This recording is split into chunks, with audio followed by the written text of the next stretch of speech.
Bookmakers title top, and Darren Tran flew on it. Johnny Hawkes has got it, and Aaron Depsom, a very good trainer of stayers, and not without a chance. So there's a million that can win it, believe you me, Glenn. It's, I suppose it's not a real class field, but it's a very even field. It's yeah, it's a more even field this year, you know, and I think the big crowd are going to get a thrill no matter what they back in the race, Glenn. And your selection? Oh, now you throw me on the spot. Look, there's many in the race. I'm going to stick with Big Raps, number 2. OK, Terry McAuliffe's 4, Prince Salieri, and I've gone for 13, Plandome. So we'll be back shortly to see how we go. Right here live from Dowling Forest in Ballarat.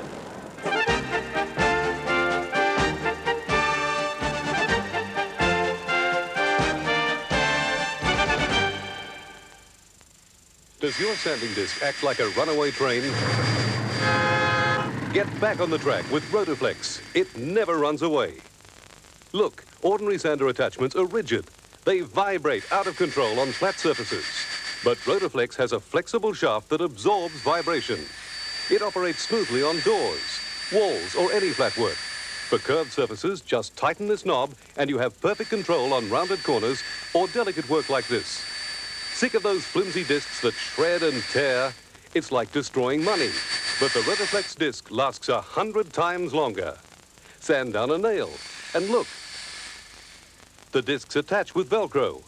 Easy on, easy off, yet they won't come loose until you remove them. You get hours of sanding from a single disc. To clean, just use a piece of plastic. It's almost like magic. But wait, Rotoflex comes with this amazing drill clamp that turns your drill into a complete workshop.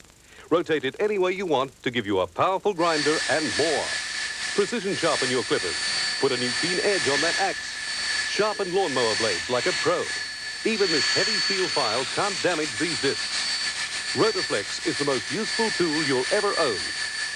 And if you order now, you'll also receive this power polishing pad as a special bonus.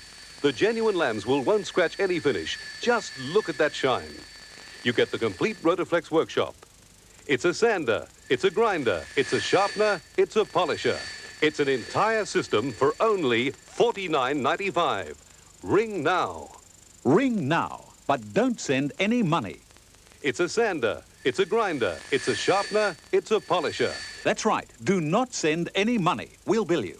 Ring 008 023 025. That's 008 023 025. But do not send any money. Ring now. Dowling Forest and all the nerves in the jockey's stomachs. The old butterflies start to work now as they move around in the mounting yard, ready to head out onto the track and head down to the barrier. Well, let's see what's happening in the bookmakers ring, see if there's any late plungers. Ted Ryan. Yes, they went down in the betting ring. It's been a lot of money for a lot of horses now. Looking from the top, Big Rap is still about a 6-1 chance. Prince Salieri is still 4-1 equal favourite with La Tristia. A little bit of money for Dashing Kiwi. We go over the page, go down to Plandome, very well supported at 12-1 now.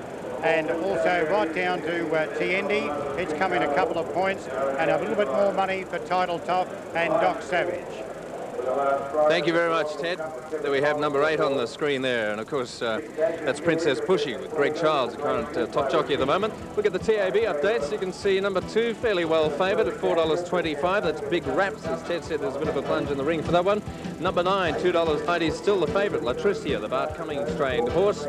Also favoured at $5.50 would be number 14, and that's Tiendi with Harry White on board. They might be backing the jockey with that.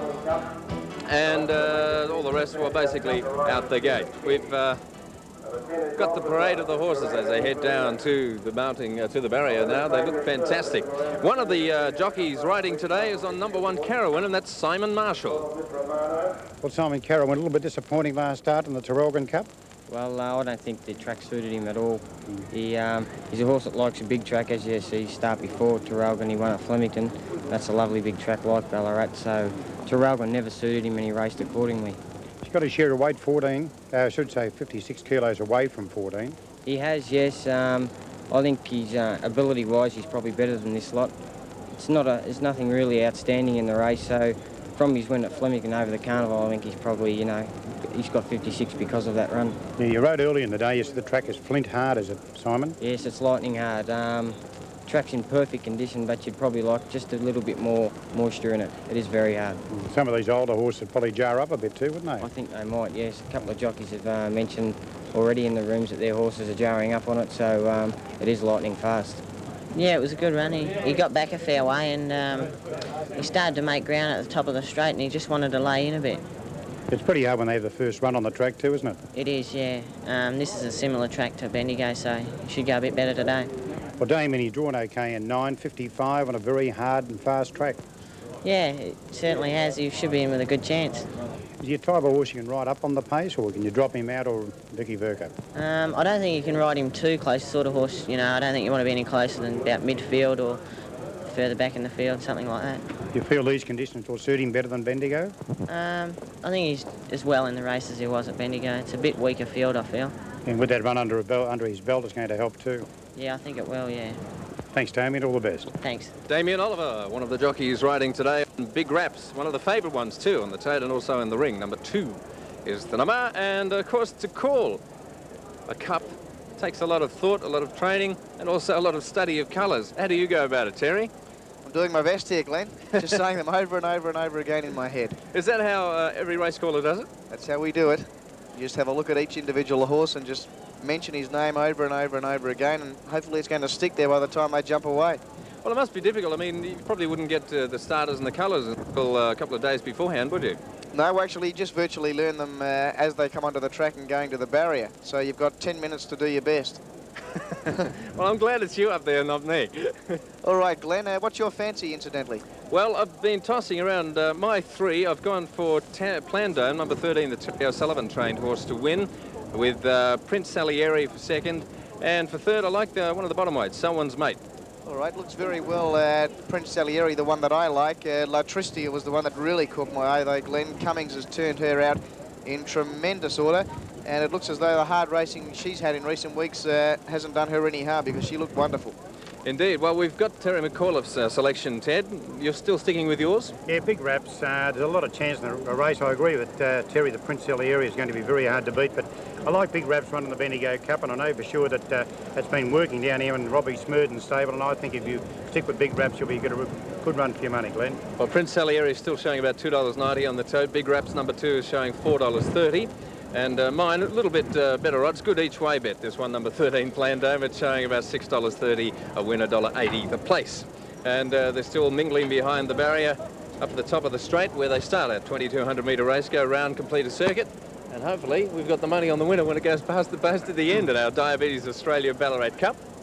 I was just talking to Terry McAuliffe then, Ted, while you were away in the mounting yard talking to the jockeys about how race callers actually remember all their colours. Now, you've done a bit of race calling, haven't you? As a matter of fact, and I agree with what Terry said. It's one of the hardest professions that you want to take up in my book, and I'm sure anybody calls races.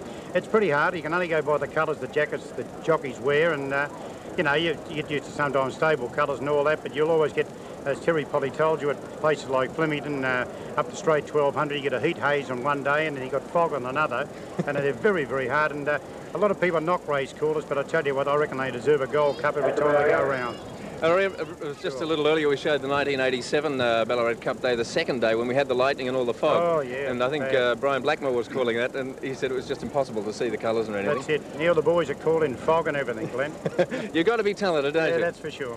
They earn their money. They do indeed, and so do the jockeys out there today. There's 18 of them. As you can see, the TAB update, still the favourite, is down the number 9 at $2.95, and that's La Tristia.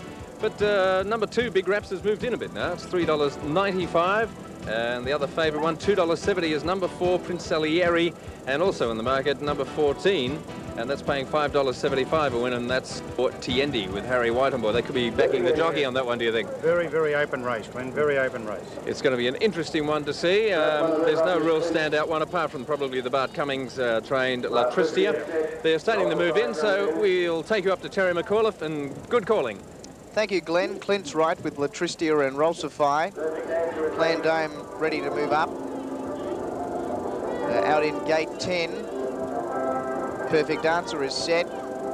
George Hanlon with the 2 highest stake earners in the event. Prince Salieri's won $378,000 and Perfect Answer $166,000. Prince Salieri won most of his money as a 3-year-old when he Won a big race in Queensland. In fact, it might even have been as a late 2-year-old when he won the Castlemaine Stakes. Now, Plandome's right. Here's Fame the Spur coming up for Michael Hegney. Doc Savage is set with Selwyn's Mate. Prince Salieri coming up for the Gouch. Diabetes Australia Ballarat Cup, 2,200 metres the journey. Carawin to come up. Drawn out wide, but I do know Carawin doesn't like racing between horses, so the wide draw may turn out to be a blessing for Carawin as long as Marshall can get him somewhere near the fence. Now, Tiendi's still out with Princess Pushy, Big Raps, the New South Wales galloper, Dashing Kiwi and Moving Away. To raise Payne with the right on Moving Away, the local trained galloper. It's about to move in. Tiendi's right. Waiting for Big Raps, Princess Pushy, and Dashing Kiwi, and Dashing Kiwi will be the last.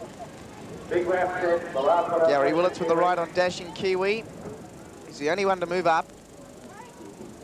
2,200 metres the journey. Diabetes Australia Ballarat Cup, and they're nearly set. Race worth $94,000 plus $6,000 in trophies. And they're all in. Set for the Cup, and one's got through the front. Big Raps. Well, that's the third time that's happened today, so whether there's a problem with the gate, I don't know, but Big Raps hasn't gone far. About 40 or 50 metres. Damien Oliver aboard. Kiwi Summit got through the front of the stalls in the previous and ran second. Now, Big Raps about to be turned around by Oliver. His 2 runs since coming from New South Wales have both been good, both in country cups. He ran second at Kyneton to Gypsy Invader, and then 5th at Bendigo behind Jolly Good Thought. Big Raps returning to the gates now. Trained by Guy Walter at Warwick Farm in New South Wales. Guy Walter's been having a pretty good run as well of late. Now Big Raps going back behind the gates. So we just wait for him to move up to gate 9. Starters off his platform at the moment. Clinton gate 1, Latristia stands quietly in 2, Rolsified 3, Plandome 4, Fame the Spur 5. Prince Salieri's in gate 6, the favourite, or one of the favourites. Alongside it, Titled Toff, then Tiendi. Big Raps to come up for the vacant gate 9. And does so now. Starters back on his platform, they're ready. Cup about to get underway. Set, lights on, away. Jumped out pretty well. Fame the Spur was out quickly. Clint from the inside showing speed with Latristia. Plandome getting into a good spot early with Rolsify. Titled Toff dropping in behind that leading group early with Big Raps. Prince Salieri's out wide going forward early with Tiendi and Selwyn's Mate. Just behind them, Princess Pushy. On her inside was Carawin. Next on the outside was, as they turn out of the straight, Miss Plandome. Back on the inside, Doc Savage was next. Outside of it, Princess Pushy. Just up ahead of Princess Pushy now was Perfect Answer. Then back on the inside, Bundor's Best from Dashing Kiwi, and 3 to Moving Away. Heading towards the mile peg, and King took Latristia to the lead by a neck to Fame the Spur. Clint settles in the box seat 3rd and Plandome 4th. A length further back in the field then on the inside was Titled Toff. It's covered up by Rolsify, which wants to pull on Trevina. Trap 3 wide on the track, then moving forward was Big Raps. Then back, in fact, 3 wide it is going forward to Yendi. Next on the inside, Carawin. Prince Salieri's in a good spot, one off the fence. Then Selwyn's Mate. Then Big Raps around Doc Savage. A length and a half to Bundor's Best inside of Miss Romano. 2 further back to Princess Pushy and Perfect Answer. Then Dashing Kiwi, and 2 away last of all in the cup, Moving Away. And it would be nearly 20 lengths off the leader, Latristia, which leads by a length now for Stephen King from on the outside, Fame the Spur. Clint 3rd in the box seat, and 4th going okay at the moment, Plandome. Then Titled Toff, a length further back in the field to Rolsify being pushed along. 2 further back in the field then to Carawin on the inside. It's covered up by Tiendi. Another length further back to Selwyn's Mate. Now Prince Salieri's lost its spot a little bit. Big Raps was back with it. Taking off now was Dashing Kiwi. Doc Savage the inside from Miss Romano. The sprint's on in earnest now. 2 further back in the field then to Princess Pushy. Perfect Answer. Under the whip, Bundor's Best, and 8 away, Moving Away, which can't go at all. On the turn in the cup, 450 out, and Fame the Spur sprinted up to take the lead now from Latristia. Clint getting out, running on now, Title Topper. There was nearly a fall there. Rolsify got knocked over, so did Mr. Romano. Joining in now was Big Raps with Prince Salieri. At the 200, Title Top reached the lead from Clint. Prince Salieri running on, and then back on the inside, Cara Wed. Out wide, Princess Pushy, but Title Top in front. Prince Salieri cutting it down with Princess Pushy, but Title Top the leader, and Title Top wins the cup. Title Top wins a length, Prince Salieri. Third, Princess Pushy. Behind them, Clint and Cara win. Further back, Big Raps, it didn't go on. Then Tiendi and Doc Savage. Next to finish was Dashing Kiwi from Fame the Spur. La Tristia carved up. Behind them, Rolsify. It nearly fell on the home turn. So did Miss Romano. Then Bundor's Best. Plandome knocked right up. Well back, Perfect Answer. Moving away. Surely there is something amiss with him. He's finished about 10 lengths behind the second last horse. Title Tops won the cup, number 18. Ridden by Darren Triantafilou for John Hawkes. Former South Australian trainer, now based in Victoria. And number 18, Title Top, has given John Hawkes, you will find, his biggest success since coming to Victoria. A great ride by Darren. Yeah, terrific ride by Darren Triantafilou, Glenn. Prince Salieri lost his position travelling between the 1,000 and the 600. He got shuffled back in the field, I would venture to say. That's where he probably lost his winning chance. I think you'll find he's run second. The judge has called for the photo. And Princess Pushy's come from second and third last to run third. I think it's 18, 4 and 8. Well, the judge wants the photo for the minors, Glenn, and I would say it will be a delighted John Hawkes that very shortly will join Teddy Ryan in the mounting yard. We got him, actually. Here's Ted now. Well, Ted not ready, but John, very delighted man. I can see him in the mounting yard. And here we got the replay. You can see the winning horse coming home beautifully. Look at the action of Darren. He's won a cup here before, so he's an experienced campaigner when it comes to Dowling Forest, Terry. Title Top, number 18, right down the bottom there. A Chestnut Gelding 4 by Belted Earl out of Tilly Gray, owned by the ANZ Stud Syndicate, managed by Norm Carline and T. Krishnan, and John Hawkes, the trainer. Darren Triantafilou, the rider. Interesting, Glenn, that was only his 8th race start. It's not a bad effort to win a Bendigo Cup at start number, or rather a Ballarat Cup at start number 8. No, I wouldn't mind owning a horse like that, but he did all right 3rd or 13th with Rashik the other day. We've got Ted ready with the winning trainer. Winning trainer Johnny Hawkes. Well, Johnny, he's paid dividends for his consistency today. He has. He's been, you know, he's only been a young horse, hasn't had a lot of racing, and he's just starting to know what it's all about. And plus, I brought him in the end of the carnival. Not, you know, he wasn't perhaps up to the big spring ones, but it's paid dividends. Johnny's 8th start today for a nice win in the Ballarat Cup, makes a few bickies to the bin. It does, you know. It's sort of perhaps, you know, a bit of success since I've been here, so, which is great. Good on you, Johnny. Let you go and get back to the winner's talk. Johnny Hawkes, thank you. Yeah, thanks, man. Thanks, Ted. Yes, a heavy trainer. They always like to hold back a bit. That was paying around about $8.45 a win and $2.35 on the tote just before they jump. So we'll be back with the official totes and also some interviews with the winning connections straight after this break from Dowling Forest, Ballarat.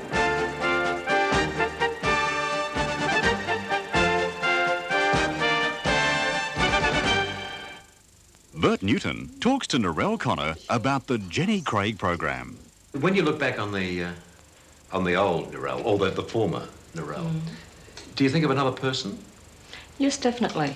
The other night I was looking at some videos and I saw myself how I was before at a Christmas a few years ago, and I thought, good grief, is that really me?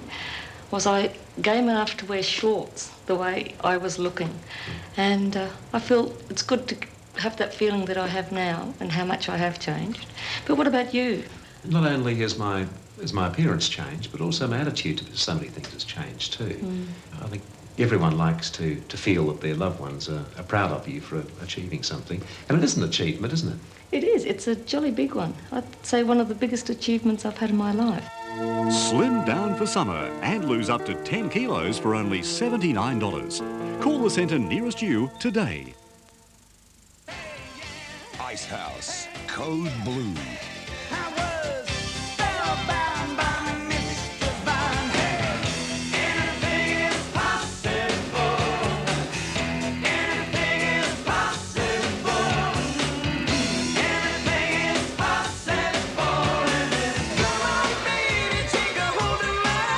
Ice House, their new album Code Blue. More than an album, a major work out now. And Dad said, only $53,990.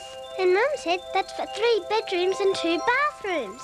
And Dad said, you mean we get all this extra stuff as well as an AV Jennings home? And Mum said she couldn't believe it either. And Dad said, we can afford this. And Mum went and kissed him a lot. Then Dad said, let's get moving. And I said, wait for me. This is an unbelievable offer, so call your local AV Jennings office. And welcome back. There you have the winner with his saddle off, being paraded in the parade there. And a great effort too for Titled Toff. Top name, isn't it, Terry? Titled Toff, yes. We got the totes through there. $8.45 the win and $2.40 for Titled Toff. Second, number 4, Prince Salieri, $1.25. Third, number 8, Princess Pushy, $2.20. Cronulla of $23.35 and a trifecta, $874.20. And as you said, it's not bad effort. 8 races and they pulls off a big $100,000 cup, and there it is. That's what it's won. It's a big effort indeed, Glenn. 8 race starts and he's already won a Ballarat Cup. He's got a real future, this horse, and Titled Toff, he probably gets his name from the fact he's by Belted Earl out of Tilly Gray, so he's well known. Tilly Gray, USA horse. Yeah. They get the odd one here. Of course, Secretariat, well-known, famous USA horse. My word, he could go a bit, but second and third are both Prince Salieri and Princess Pushy. The mare Princess Pushy's come from nearly last to run third. One more bounce, she probably would have run second, and well, Prince Salieri, as I mentioned, he probably lost his winning chance between the 1,000 and the 600 when he lost his spot. But all 3 place getters have run well. Certainly did, and I thought Greg Charles was going to get it. He flew home on Princess Pushy, but just not enough steam. He left it either a little late or he couldn't get out. He's going to make a name for himself here, Greg Charles. He's going to settle now in Victoria, former New Zealand rider. Very good rider indeed. He's doing well, because when he first came over, he got a couple of good horses to come over with and picked up a couple of winners, got people's eyesight on him, and he's gone on from there, hasn't he? My word, he has. We have correct weight now on race 7, the Diabetes Australia Ballarat Cup. Correct weight, so those totes we gave you, excuse me, a little earlier, now stand. $8.45 a win, $2.40 a place, $1.25 for number 4, and $2.20 for third, number 8. Length by half a head, and the time was 2:16.1, Terry. 2:16.1, 1.7 outside of the record. It was a pretty truly run race. Latristia set a good speed. She was a beaten horse on the home turn, though. Latristia, she may well have had enough because she's been running in some of the big races and she may have reached the end of her tether. OK, I know someone who hasn't. That's Darren Triandafalou. He's already won a cup before. We've got him over there with Ted in the mounting yard. Winning jockey Darren Triandafalou. Well, a great win, Darren. Congratulations. Is that one of your biggest wins, the Ballarat Cup? Oh, no. This is the second time, actually, I've won the Ballarat Cup, but I think the Manikato Stakes has been my biggest to date. The horse seemed to give everything. He seemed to be a beautiful rider, and I can see he's going to have a great future in front of him. Yeah, well, Johnny Hawke said he brought him in at the end of the spring campaign when all of the top horses were off the scene and all that. Lightly raced, only 8 runs. Yeah, he's beautifully bred. He's bred in America. Yeah, he's lightly raced. That was his 8th start today. Oh, he's shown a lot of potential for next spring. You know, looking at the cups, I think he's going to develop into a great stay. Maybe something like the Australian Cup he could be suited in.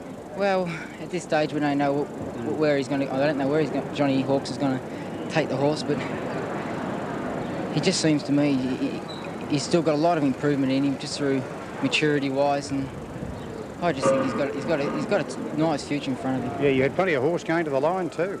Yeah, he travelled well on the run. He had the best run of the race. I pulled him out the 600 just to creep up. I'm probably just a little bit worried I got to the front too soon, but no, he really stuck his neck out and he really put in.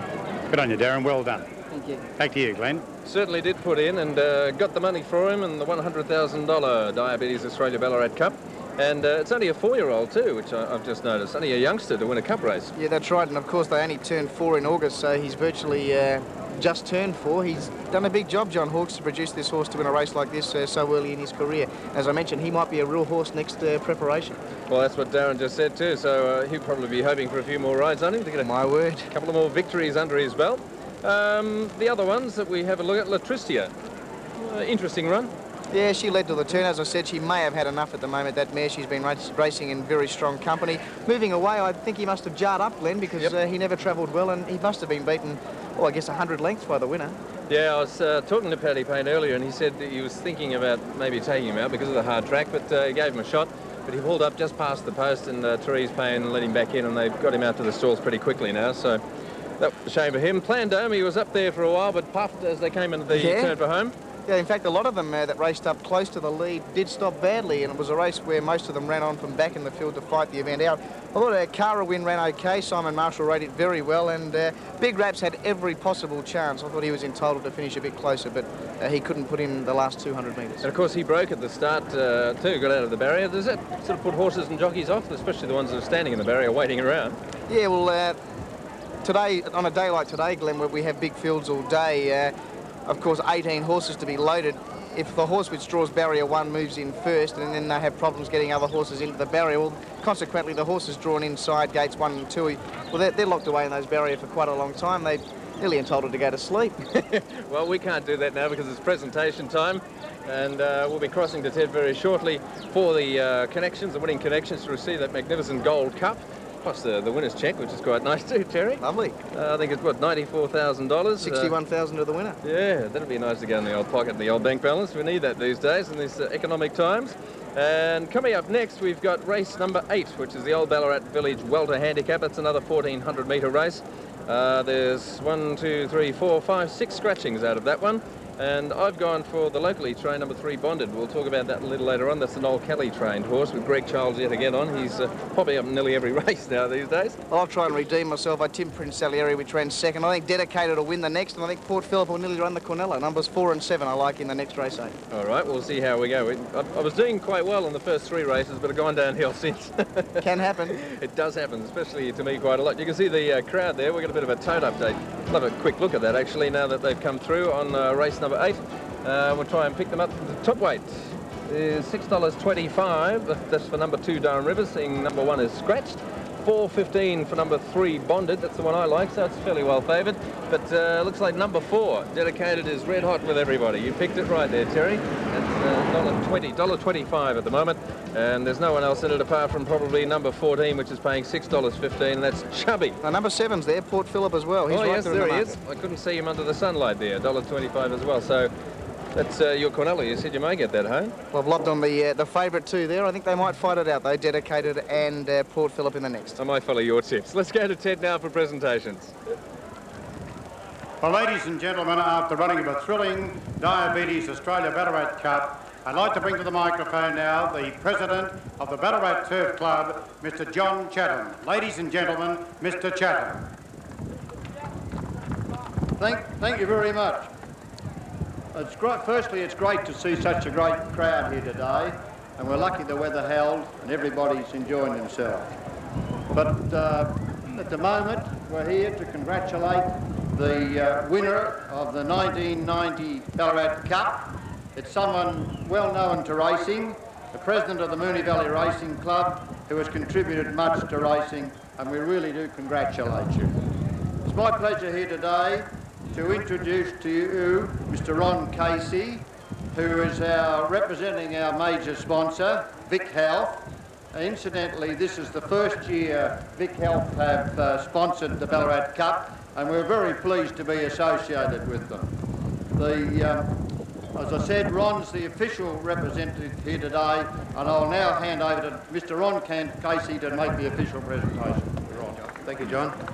Mr. President, members of the committee, distinguished guests, ladies and gentlemen, it's a wonderful day here at Ballarat on this most traditional of all racecourses in Australia. I understand that racing has been conducted here for 135 years, and this Ballarat Cup today is the 127th of the series. Now, it is a very traditional race, a race that has a very important part in the racing calendar of Australia. So it's with great pleasure that the Victorian Health Promotion Foundation has supplied the funds for Diabetes Australia to sponsor the race and to convey to you the message, eat well, play well and stay well. And if you're on course, you have the opportunity of learning all about that message at the Diabetes Caravan just outside the betting ring. See it before you lose everything. Ladies and gentlemen, it's with great pleasure that I'm able, on behalf of Victorian Health Promotion Foundation, the funders of today's race, the sponsors, Diabetes Australia, to present the trophies to the winner and the connections of the winner of the Cup, Title Toff, the ANZ Stunt Syndicate, managed by Mr. Norman Carline, and as you've heard, he's the chairman of the Moonee Valley Racing Club, and I know he's a very, very happy person today. Norman, congratulations. There you have it, the presentation of that beautiful Gold Cup to the winning connections of number 18, Title Toff, and Johnny Hawkes accepting as the trainer, and Darren Triandafalou. Thank you to Southern Cross viewers. Hope you enjoyed our coverage of the Cup. We'll be back straight